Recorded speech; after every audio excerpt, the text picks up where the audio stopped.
name is Sam Williams, and this is my new single called Gemini.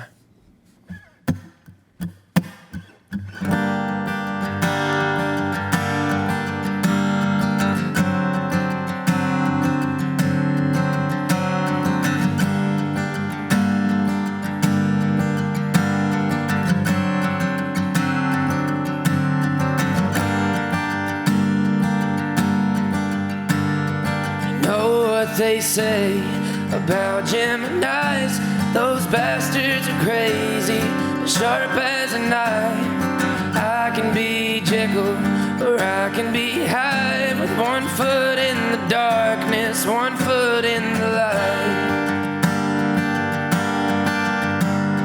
And I've been a jailbird, I've been a scholar, turned a pure Catholic girl into the devil's daughter.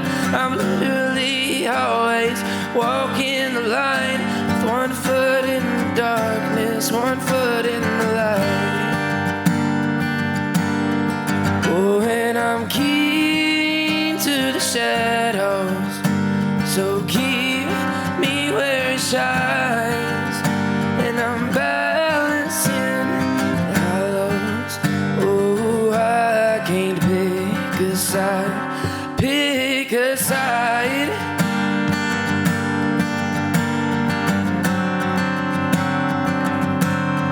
Can't pick a side.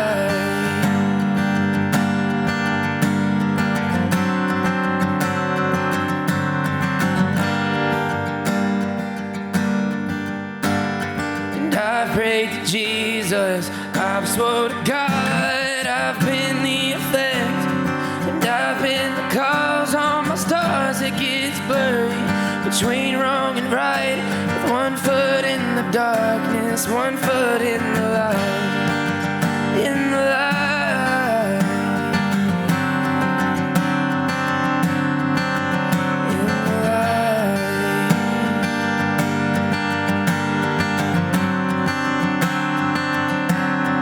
Oh, and I'm keen to the shadows, so keep me where it shines, and I'm balancing the hollows. Oh, I can't pick a side, I know that I can't pick a side. You know what they say about Geminis, us bastards are crazy, but cut like a knife, from my first breath till the day that I die. It's 1 foot in the darkness, and 1 foot in the light.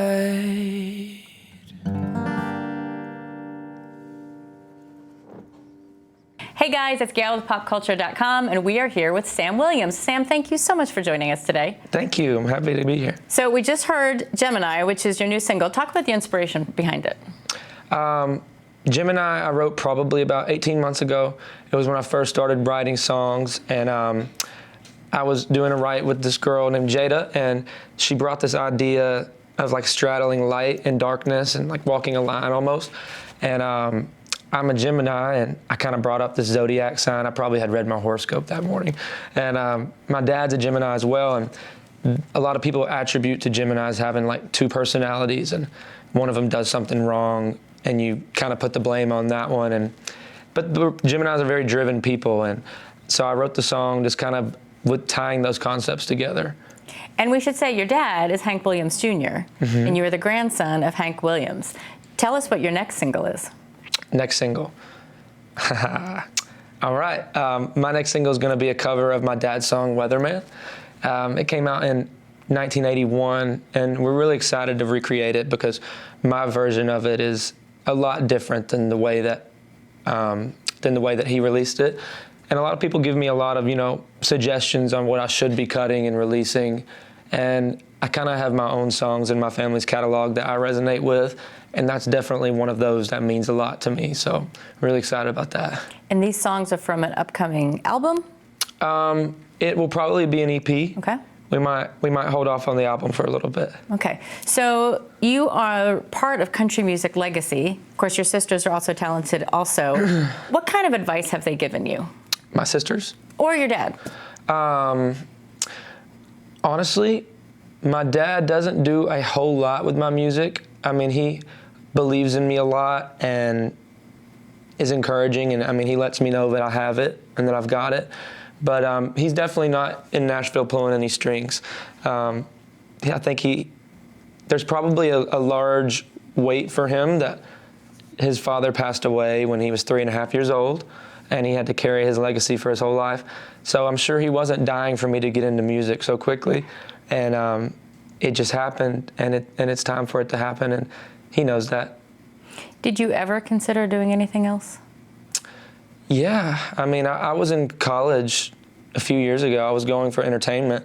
I was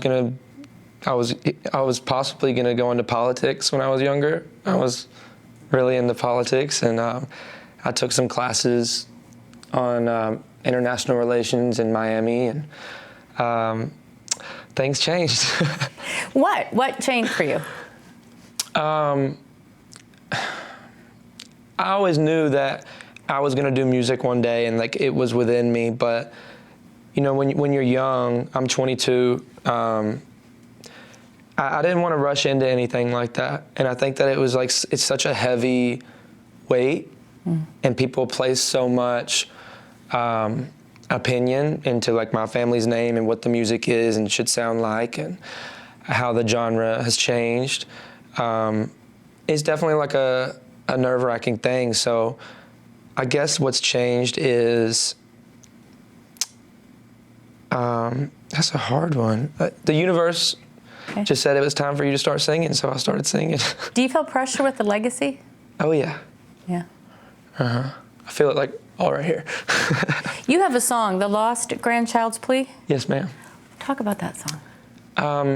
I did The Lost Grandchild's Plea. It was a poem, and it just said like, I wish there was a time Miss Audrey could hold Katie's hand. And then my sister's name is Katie. And it's about me and her not ever getting to meet Hank and Audrey. And Holly and Hillary didn't get to meet them as well, but we're the last kids of my dad's, and you know, you wish that you had that like grandmother in your life that was picking you up when you were down and things like that. So I decided to do that and put it out before I started going different places with my music, so I can really feel like I honored them in a way before things got serious, you know. Mm-hmm. And you are collaborating with a bunch of songwriters too, and that's not because of your last name, that's because you're really devoted to the craft of songwriting. Yeah, I mean, I didn't write all that much when I was younger, but I always knew that I was creative enough to, and that it would come out of me when it needed to, and now it does several days a week. You know, I go meet somebody I might know a little bit, or a stranger in a room, and we break the ice, and then we write something. Do you want to get songs cut by other artists, or are these songs for you? That would be great. I would love a cut by like Celine Dion. That would be a lot of money. I write songs for me, and to own my craft, and to figure out exactly what it is I want to say to people and share.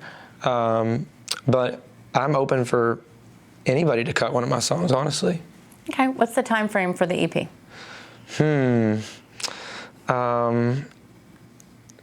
Let's say before 2020. Let's say December. Okay, before 2020, you heard it here. How many songs? Oh my gosh. Putting you on the spot. 5 to 9 songs. 5 to 9 songs. All right, 5 to 9 songs by the end of the year. For more on Sam and all your other favorite artists, please visit popculture.com.